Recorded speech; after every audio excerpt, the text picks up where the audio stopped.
Onasini tabriklagan Saida Mirziyoyeva, Yulduz Usmonova oilasida xursandchilik. Og'abek Sobirov xonadonida kelin salom. Kanalimizni birinchi marta ko'rib turgan bo'lsangiz, obuna bo'lishni va videoga like bosishni unutmang.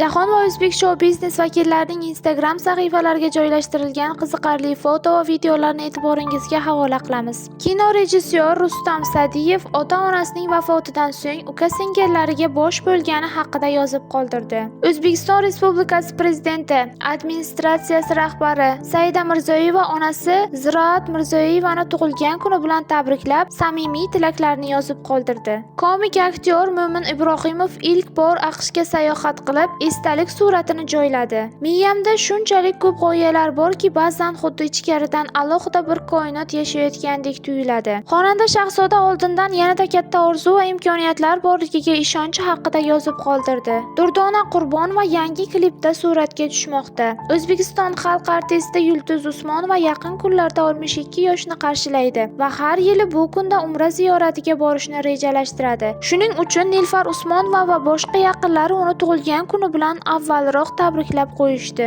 Aktrisa boshlovchi Dilnoza Habibullayeva o'g'li Xalidning 4 oylik bo'lgani munosabati bilan fotosessiya uyushtirdi.